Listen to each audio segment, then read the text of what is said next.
Well, my name is Val Campbell, and I am licensed in the state of Washington to administer and supervise crews of people using protective equipment, PPEs, they're called, personal protective equipment, in construction sites and industrial sites where there are certain kinds of hazardous materials involved in the workplace, right? And just to let you know that I am actually trained and licensed. And I wanted to explain to you, this is an N95 mask, all right, that everybody hears so much about. And what we are told is this mask will protect you against 95% of viruses and that you see out there. That is absolutely a lie. That is not what this mask is for. It was never tested for that. What the mask itself, actually, they're not tested. The fabric is tested. That's the ASTM test standard, and there's a variety of them, but they test the penetration through here. They don't test how much gets out around the edges, okay? Or in around the edges, for that matter. Now, this is a standard medical mask. This is generally called a BFE 101. That's the test that it was tested to. And again, BFE means bacterial filtration efficiency. The fabric, not the mask, the fabric will resist under a certain amount of pressure certain sizes of particles. Now, the important thing to know about this is, first off, as you're breathing, that's pressurized. You're creating a pressurized environment.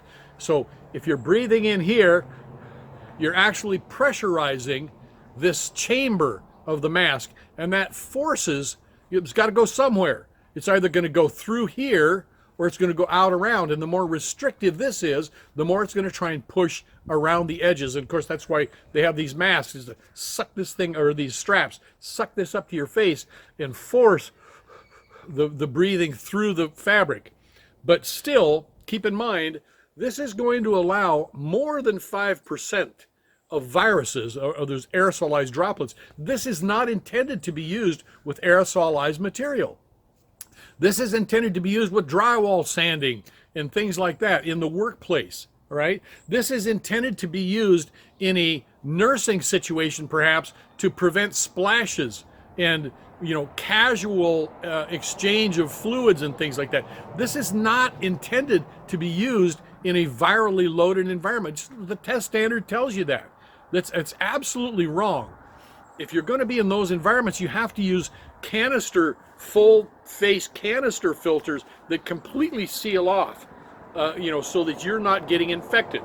Now, I'm going to do a demonstration here because I want to show you what happens when you're wearing one of these masks, and I'm going to demonstrate to you how much of this escapes around the perimeter, because that's really the issue. Now, somebody can say, again, that, well, it'll seal off 95%, okay? I want to explain something to you. It takes between 10 and 100 aerosolized droplets, these microscopic little droplets. It's mist that floats around in the air. Between 10 to 100 of those droplets to infect you with a virus, okay? And every time you breathe, you're exhaling hundreds, tens and hundreds of thousands of these droplets. I mean, it's amazing to see, and you're going to see them condensing on my glasses, because I'm going to make my glasses cold, and then you're going to be able to watch this. I'm going to put the mask on. I'm going to have a mask on. I'll put the glasses on, and instantly you're going to see the mask fog up. And then I've got one that I did. I took the mask out of my glasses out of the freezer, and I set it down on the counter, and I took a video of that, so you can see it's not from the environment. I'm in Seattle, Washington. I'm not in Acapulco here, right? It's not that humid, or the Philippines. This very, very kind of casual, dry day here. Whoops. Mask is blowing around. So, and I just want you to see. Now, somebody's going to look at this and they're going to say, well, that wasn't done in a laboratory. That's my exact point. Okay? They can test these things in laboratories and do these things. That's not real life. That doesn't reflect performance in a work environment or when you're walking around a grocery store with one of these silly little masks on. And it's absolutely incompetent and negligent on the part of the government to suggest to you that this provides you any kind of protection against an aerosolized virus.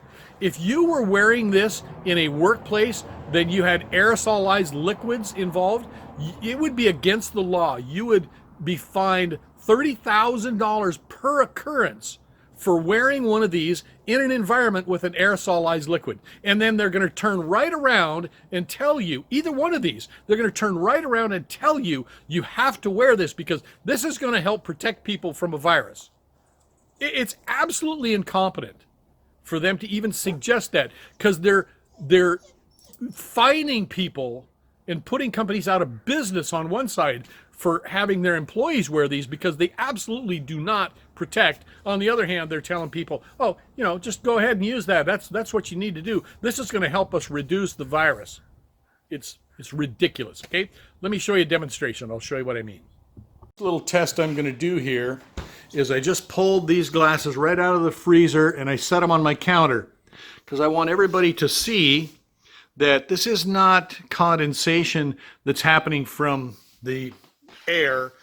This is from being close to my face and the breathing that I'm giving off with my respiration, okay? So you can see no condensation on those glasses, just pulled them out of the freezer and set them on the counter. Here you can see, just on my face, no respirator on, again, no condensation.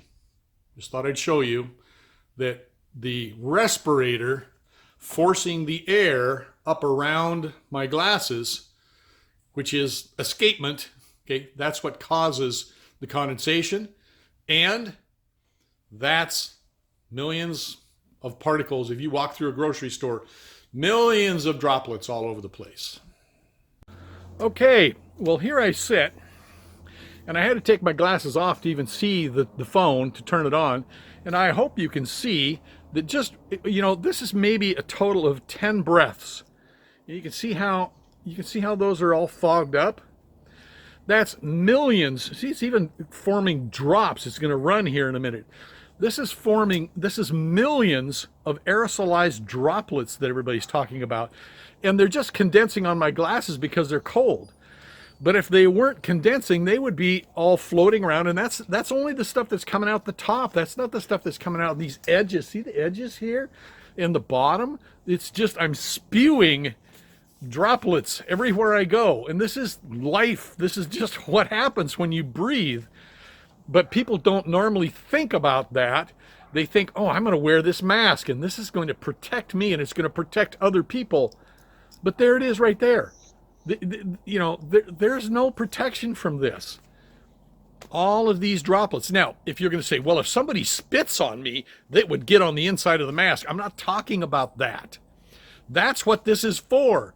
If somebody spits, or if you're doing a blood draw and the blood splashes up on you, that's what this is for.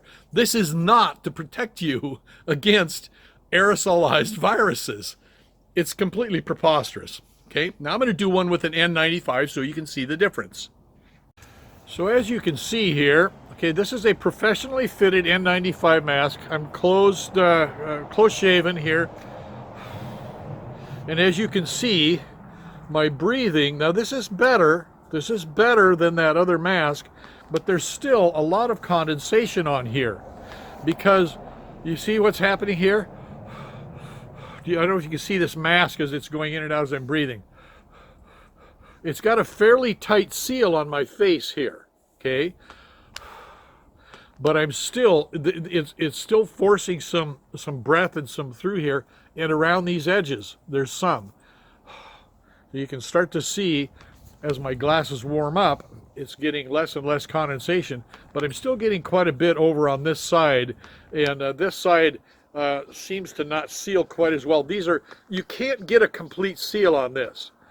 It's just something you can't do. So hopefully you can kind of see how that is. This side was a little bit better, but I would just say that as you wear these masks, if you breathe, if you can feel that air across your eye, the surface of your eye, if you can feel it fluff your hair, those are aerosolized particles that are just floating all over the place. So N95 masks help, they're more effective, but how many people are wearing professionally fitted N95 masks? And the availability of them, the probability that, I see these guys. I saw a guy the other day with a great big beard, and he had a mask on, and it was probably 3 inches away from his face.